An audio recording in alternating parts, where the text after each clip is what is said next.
Fala galera, tudo bem com vocês? Vamos lá hoje falar da União Europeia, vamos falar do Bloco Europeu, da formação e composição do Bloco Europeu, continuando a sequência de Europa que nós estamos fazendo no capítulo 3 do livro 2.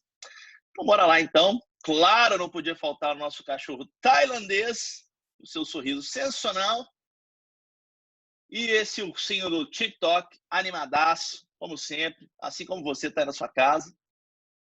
Então, bora lá, galera. Vamos falar um pouquinho sobre como tudo começou. A primeira coisa importante a gente entender é o que é a União Europeia. A União Europeia é um bloco econômico. Mas o que é um bloco econômico? Um grupo de países, uma associação entre países com finalidade econômica, e a ideia é vender uns para os outros sem a presença de impostos nas mercadorias. Os impostos, eles incidem sobre mercadorias importadas, por exemplo. Certo? E o resultado qual é? Se você abolir os impostos, consequentemente, as mercadorias vão ficar mais baratas e você vai vender mais. E a União Europeia ela é muito importante nesse contexto, porque a União Europeia foi o primeiro bloco econômico do mundo, foi o bloco pioneiro. Foi ela que criou todo o caminho para se tornar um bloco econômico, que é referência no mundo até hoje. Tudo começa em 1944, um ano antes da Segunda Guerra Mundial acabar, com 3 países. A gente está falando da Bélgica, a gente está falando dos Países Baixos, que em inglês, Netherlands, Países Baixos, ou Holanda, você conhece os Países Baixos como o nome Holanda, e Luxemburgo.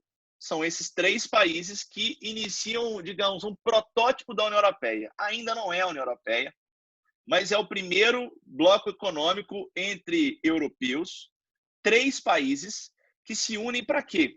Para comercializar, reduzindo impostos de importação e exportação. A ideia é aumentar o comércio entre eles. Esses 3 países são vizinhos, esses 3 países têm interesses comuns comerciais e formalizam ali aquilo que vai ser o avô da União Europeia. Tá? Isso em 1944. Continuando a nossa sequência, em 1945 acaba a Segunda Guerra Mundial e com o final da Segunda Guerra Mundial, a gente tem uma situação bem crítica. A Europa está destruída, tanto os vencedores quanto os perdedores. Porque os vencedores também perderam muito com bombardeios, os recursos acabaram, a grana acabou. E aí, foi nesse contexto que o ministro francês Robert Schuman propôs a criação da Comunidade Europeia do Carvão e do Aço, em 1951, a CECA. A CECA, ela tinha qual finalidade? Tinha a finalidade de permitir o comércio de carvão e de aço, 2 matérias-primas essenciais para a reconstrução dos países, entre 6 países, os 3 do Benelux, mais França, Itália e Alemanha Ocidental. Lembrando que a Alemanha havia sido dividida quando a Segunda Guerra Mundial acabou, em 1945. A ideia era reconstruir a Europa através dessas matérias-primas e ter acesso a elas sem imposto, tá? E permitir a recuperação econômica do continente europeu. Foi literalmente unir forças para sair das consequências da Segunda Guerra Mundial. Inclusive, vamos lembrar que nessa reconstrução aí, houve uma influência estadunidense com o Plano Marshall, que foi exatamente a ideia de reconstruir a Europa através de financiamento, mas a União Europeia, na verdade a CECA, ela teve uma importância também muito forte nessa recuperação econômica do continente europeu. Não de todos os países. O Plano Marshall ele era mais amplo. A Comunidade Europeia do Carvão e do Aço se resumia a 6 países. E aí a gente vai começar a observar agora uma expansão cada vez maior do bloco europeu. Bora lá. Em 1957, é criada a Comunidade Econômica Europeia, a CE, através de um tratado que ficou muito famoso, que é o Tratado de Roma. O Tratado de Roma, olha que imagem legal, ó. Ele foi assinado em 25 de março de 1957. Olha lá, 1957. Olha que o cartaz de propaganda do Tratado de Roma. Tratado de Roma foi exatamente o tratado que fez a União Europeia chegar no segundo patamar. Inicialmente, a União Europeia era só uma zona de livre comércio e uma união aduaneira, que é quando você tem a livre circulação de mercadorias, sem impostos entre os países, e um imposto comum de importação para tudo que vem de fora do bloco. Em 1957, a gente tem a criação do que é conhecido como Mercado Comum Europeu, reunindo os mesmos 6 países que já estavam. Então, ó, o que é o mercado comum europeu, Léo? A gente passa a ter a livre circulação de mercadorias, que já existia, capitais são dinheiro para investir, para investimentos, serviços, então, por exemplo, serviços bancários, todo tipo de serviço que os países poderiam cobrar impostos um dos outros, deixa de ser cobrado o imposto. E a livre circulação de pessoas, só que aqui no caso, trabalhadores. Tá? A ideia é permitir a livre circulação de trabalhadores entre essas 6 nações. Então, a União Europeia está começando a se desenhar, ainda não tem o nome União Europeia, mas a gente já entendeu aqui o que está acontecendo. Tem todo um caminho, uma trajetória. Só para ter uma ideia dos próximos passos, esse mapa está no livro 2, no livro 2, exatamente no capítulo 3 de vocês. E aqui nós vamos ver toda a evolução da União Europeia. Olha lá. Em 52, logo após a assinatura da criação da CECA, nós temos a Europa com 6.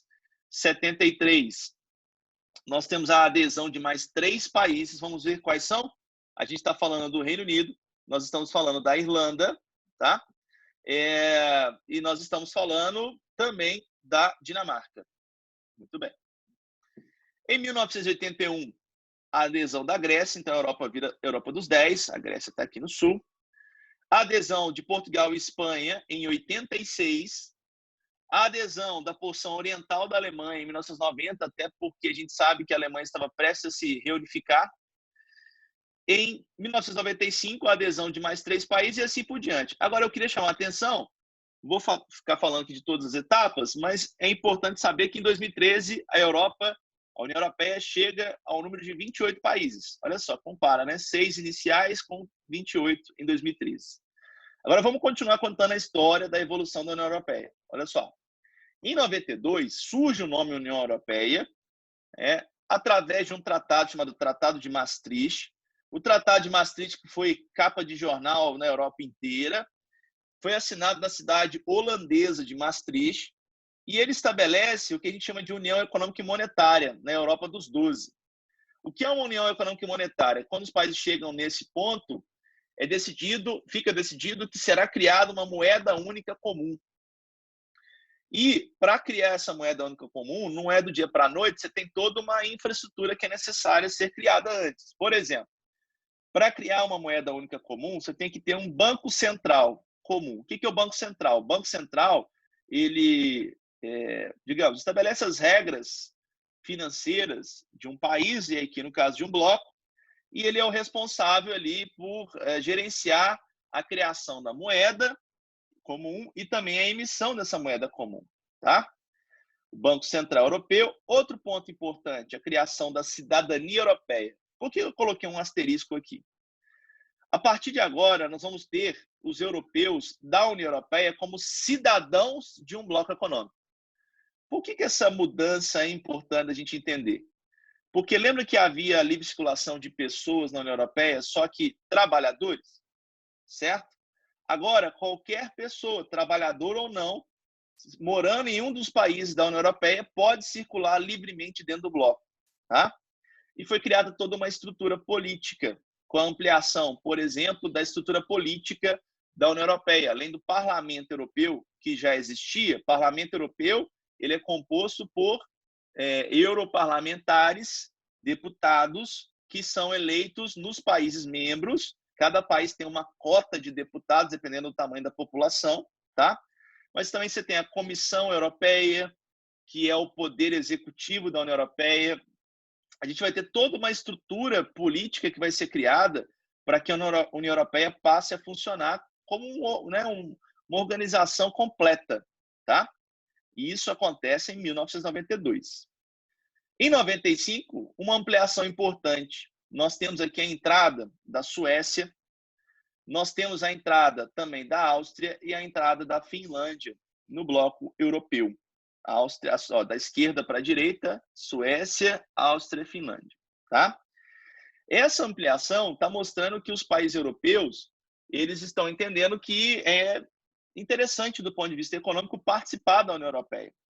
Lembrando que em 92, com o Tratado de Maastricht, a União Europeia chega no patamar mais avançado de integração, que é quando é decidido que será criada uma moeda comum. Beleza? Tranquilo? Então vamos lá, então. Só marcar aqui o meu reloginho. Bom, a zona do euro vai ser pensada no contexto da União Econômica e Monetária. O que é a zona do euro? Lembra que eu te contei que em 92 vai ser estabelecido que será criada uma moeda comum, única comum? Então, o nome dessa moeda não existia em 92, não se sabia muito sobre ela em 92, mas foi em 99 que decidiu-se pelo nome euro, criou-se a moeda, o layout, né, a cara da moeda, foram feitos vários testes, criaram até a estrutura da moeda, por exemplo, as notas de euro, elas vão, à medida que o valor vai aumentando, o tamanho aumenta, então uma nota de 100 euros ela é maior do que uma nota de 5 euros. Então toda essa lógica foi pensada em 1999, tá? Quando foi criado o euro. O euro foi criado em 99, mas até que ele passasse a circular no comércio, nas relações entre pessoas, para a população em geral, demorou um pouquinho. O euro ele só entra em circulação no ano de 2002. Em 2002, ele passa a circular não em todos os países. Esse mapa que eu estou trazendo para vocês aqui, ele mostra os países que fazem parte da Eurozona. O que é a Eurozona? A zona do euro. Nem todos os países atualmente, no contexto da União Europeia, participam da Eurozona. Esse mapa é o mapa mais recente, não é o mapa de 2002, tá? Até porque em 2002 a União Europeia não tinha os 28 membros, na verdade 27, com a saída do Reino Unido, que vai ser o tema da nossa próxima aula. Vou falar mais sobre isso, mas no contexto mais recente, 2020, nós temos 27 países na União Europeia com a saída do Reino Unido. Bom, mas vamos lá, olha só. Repare que quem está em cinza é quem é da União Europeia, mas não necessariamente é da zona do euro. Então, o Reino Unido, antes de sair da União Europeia, não adotava o euro porque tinha a libra esterlina como a sua principal moeda.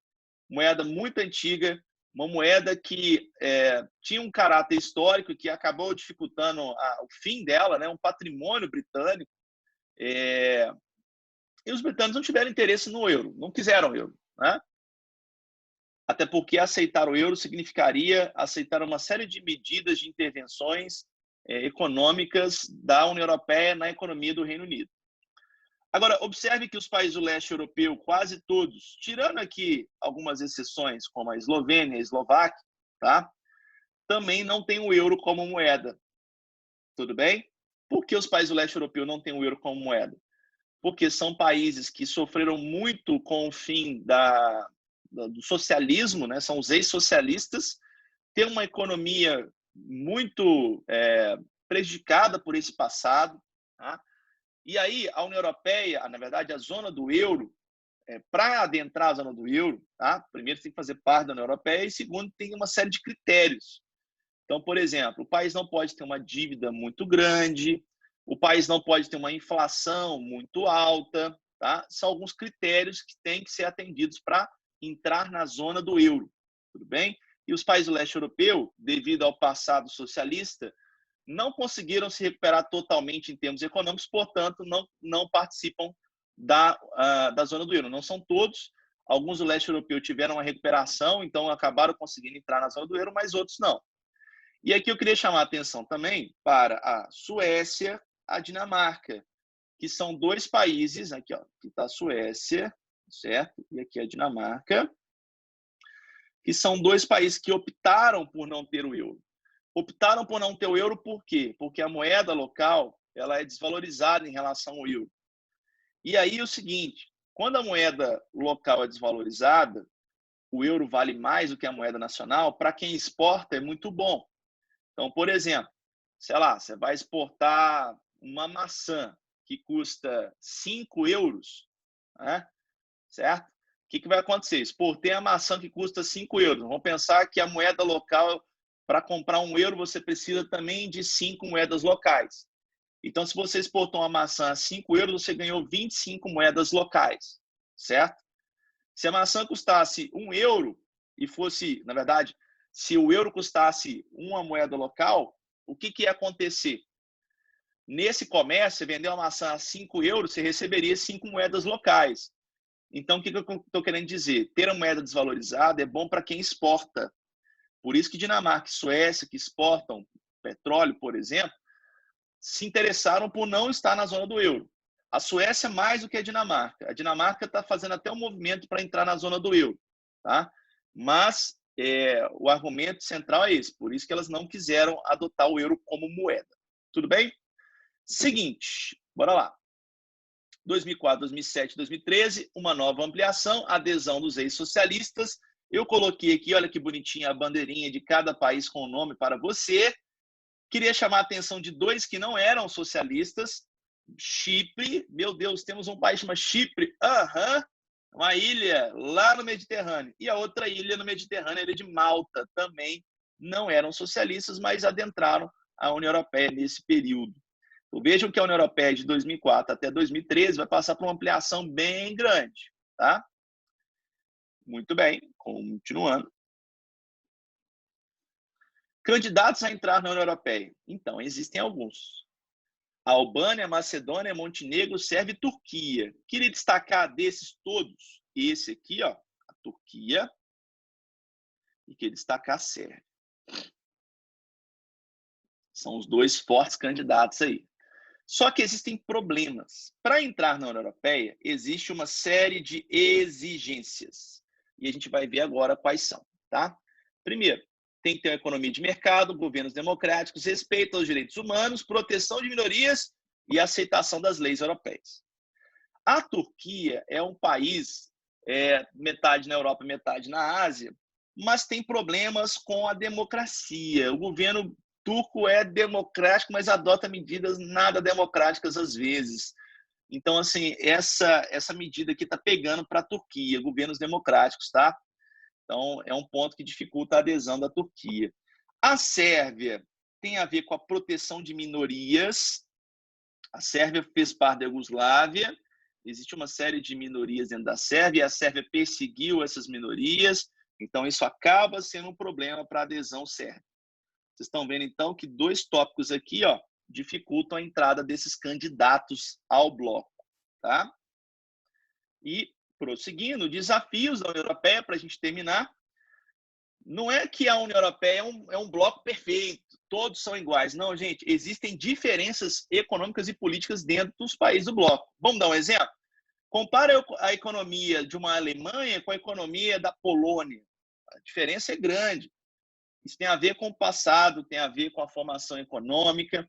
Existem diferenças políticas. Alguns governos, muitas vezes, tomam decisões que contrariam outros países da União Europeia, tá? Então, isso acaba sendo um problema. O aumento dos nacionalismos. Nacionalismos tem a ver com o quê, Léo? Com o sentimento de identidade de um povo. O nacionalismo, o nacionalista é aquele que valoriza a sua identidade e que acha que a União Europeia ela facilita a perda dessa identidade porque você está em contato com diversas culturas. Os nacionalistas são aqueles que pregam a saída dos países europeus da União Europeia, são contra a permanência europeia dentro dos países europeus, dentro da União Europeia, tá? Então, a gente vai falar muito sobre isso quando na próxima aula eu estiver falando de Brexit, estiver falando da saída do Reino Unido da União Europeia, com um forte movimento nacionalista, mas existem outros. Diferenças sociais que acabam gerando migração dos países menos desenvolvidos, não falar mais pobres, menos desenvolvidos da União Europeia para outros mais desenvolvidos, e o aumento da imigração. A União Europeia tem recebido um fluxo migratório muito grande, principalmente de pessoas vindas da África e do Oriente Médio, e a política para lidar com esses imigrantes, ela nem sempre é de consenso de todos os países da União Europeia, tá? Então, são alguns desafios e questões que a gente tem ainda dentro do bloco europeu. Tudo bem? Então é isso, meus queridos. Muito obrigado pela sua atenção e até a nossa próxima aula. Tchau, tchau.